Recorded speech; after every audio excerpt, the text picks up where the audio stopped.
आप सभी का आज की वीडियो में बहुत बहुत स्वागत है। तो जैसा कि हम चैप्टर नंबर 2 ज्योग्राफी का पढ़ रहे हैं, तो उसमें हमने 2 वीडियोस पहले अपलोड कर दी हैं। आप सबसे पहले उन वीडियोस को देखें, इसके बाद इस वीडियो को आप देखें ताकि आपके किसी भी टॉपिक में कोई प्रॉब्लम न आए। तो चलिए शुरू करते हैं। प्रवास।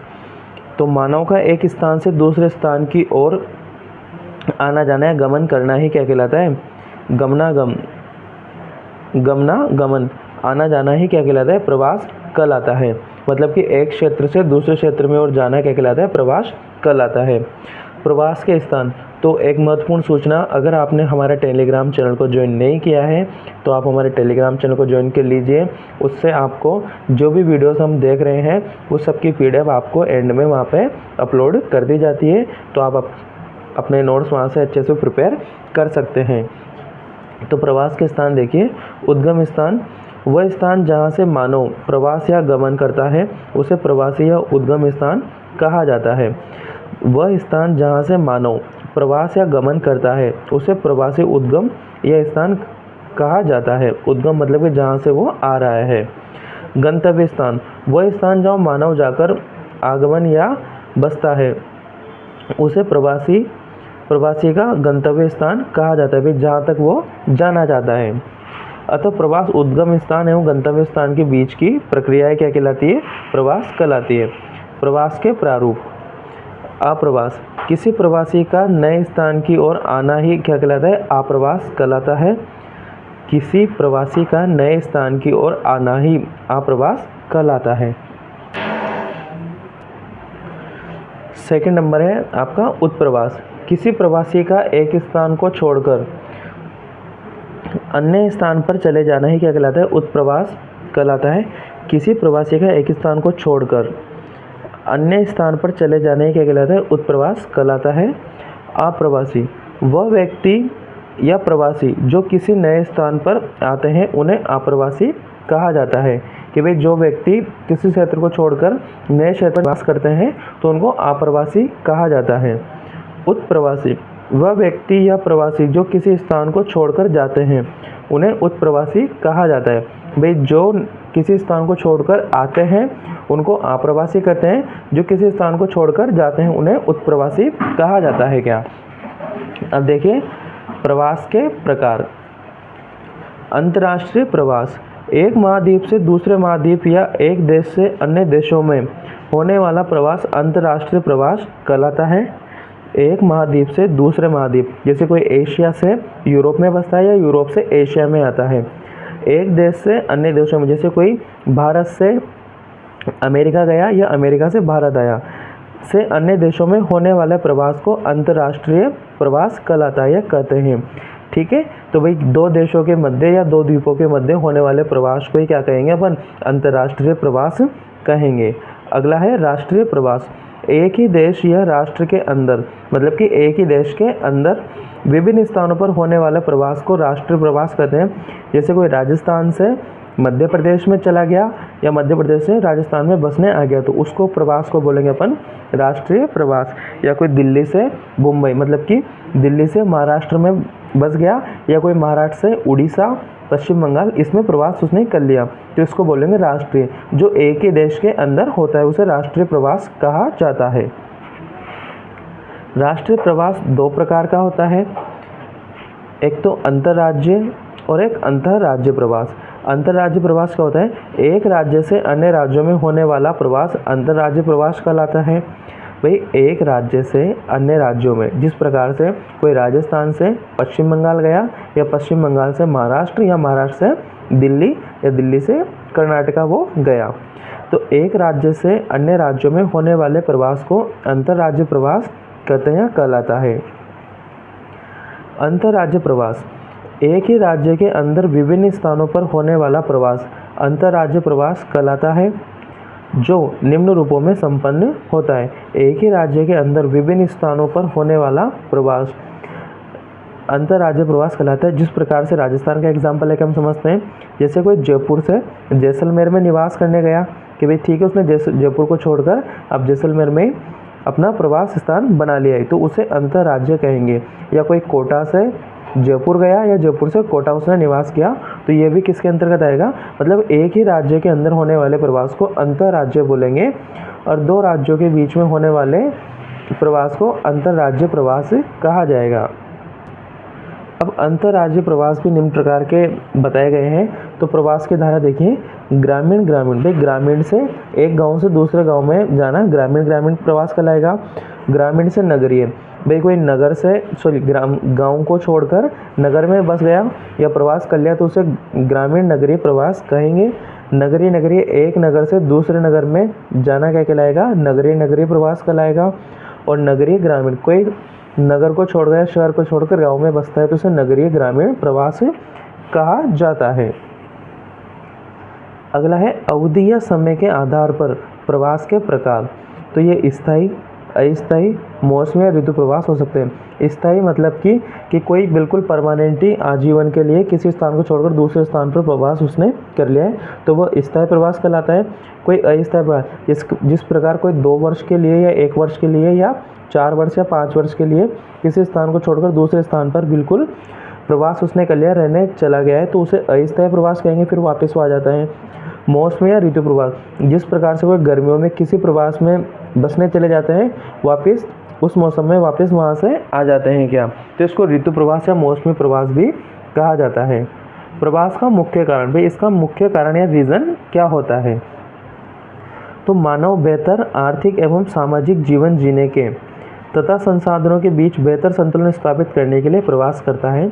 मानव बेहतर आर्थिक मतलब कि धन अर्जित करने की अपेक्षा से क्या करता है, वो प्रवास करता है। सामाजिक जीवन जीने के लिए तथा संसाधनों के बीच बेहतर संतुलन स्थापित करने के लिए भी क्या करता है, प्रवास करता है। तो यहाँ पे शहरों में क्या होता है, या फिर ऐसी जगह वो जा रहा है जहाँ पे सुविधाओं का ज़्यादा से ज़्यादा उपयोग उसे हो सके, ज़्यादा से ज़्यादा सुविधाएं उसे मिल सके। तो कुछ एक प्रमुख कारण रहते हैं, इस कारण व्यक्ति क्या करता है, प्रवास की ओर अग्रसर होता है या प्रवास करता है। अगला है प्रवास को प्रभावित करने वाले कारक। तो एक अपकर्ष कारक है और एक प्रतिकर्ष कारक है। तो वे सभी सहायक कारक या दशाएं जो किसी व्यक्ति को नए स्थान पर बसने के लिए प्रेरित या आकर्षित करते हो, उन्हें अपकर्ष कारक कहा जाता है। वे सभी सहायक कारक एवं या दशाएं जो किसी व्यक्ति को नए स्थान पर बसने के लिए प्रेरित या आकर्षित करते हो, उन्हें अपकर्ष कारक कहा जाता है। वे सभी कारक जो किसी व्यक्ति को एक स्थान छोड़ने के लिए बाध्य या प्रेरित करते हैं, उन्हें प्रतिकर्ष कारक कहा जाता है। सीधा कि ये किसी भी स्थान या किसी भी कारक को, वे सभी सहायक कारक दशाएं जो व्यक्ति को नए स्थान पर बसने के लिए कि जो आकर्षित करें कि भाई आप इस स्थान को छोड़कर यहाँ पे आए, तो वहाँ पे कुछ सुविधाएं उसे आकर्षित करती हैं, कुछ तरीके या आर्थिक रीज़न उसे वहाँ पे क्या करेंगे, आकर्षित करेंगे। तो आकर्षित करने वाले कारक क्या कहलाएंगे, अपकर्ष कारक कहलाएंगे। और जो कारक जो किसी व्यक्ति को एक स्थान छोड़ने के लिए बाध्य प्रेरित करते हैं कि भाई किसी व्यक्ति को छोड़ने के लिए मजबूर कर दें या उसकी सुविधाओं के विपरीत वहाँ पे कार्य हो, तो उसको प्रतिकर्ष कारक अपन कहते हैं। अगला पॉइंट है आपके इसमें अनुकूल जलवायु। भाई वो वहाँ के अपकर्ष कारक के अंतर्गत क्या करते हैं, उसको अनुकूल जलवायु, भाई उसके अकॉर्डिंग क्या करती है, जलवायु प्राप्त होती है। और जहाँ पे प्रतिकूल जलवायु होती है, इसको अपन क्या बोलेंगे, प्रतिकर्ष कारक बोलेंगे। रोजगार के बेहतर अवसर वहाँ पे उपलब्ध होंगे, यहाँ पे बेरोजगारी होती है। शिक्षा की बेहतर सुविधा होती है, यहाँ पे अशिक्षा होती है या सुविधाओं का बेहतर न हो पाना। स्वास्थ्य एवं चिकित्सा की बेहतर सुविधा, स्वास्थ्य एवं चिकित्सा की असुविधा यहाँ पे होती है। रहन सहन की उच्च दशाएं अपकर्ष कारक की ओर अंतर्गत आती हैं। रहन सहन की निम्न दशाएं होती हैं, ये प्रतिकर्ष कारक की अंतर्गत आती हैं। जीवन व संपत्ति की सुरक्षा, यहाँ पे जीवन व संपत्ति की असुरक्षा होती है। राजनीतिक व सामाजिक शक्ति यहाँ पे ज़्यादा प्रबल मात्रा में होती है, जबकि यहाँ पे राजनीतिक व सामाजिक शांति कम होती है क्या। अगला है जननांकीय संक्रमण व अन्नांकीय चक्र। तो देखिए ग्रामीण खेतिहर कृषि अशिक्षित जननांकीय चक्र, विभिन्न अवस्थाओं में होने वाला परिवर्तन जननांकीय संक्रमण कहलाता है। ये यहाँ पे उच्च जन्म दर पाई जाती है, यहाँ पे उच्च मृत्यु दर पाई जाती है। नगरीय औद्योगिक गैर शिक्षित निम्न जन्म दर और निम्न मृत्यु दर, ये नगरियों के अंतर्गत आते हैं क्या।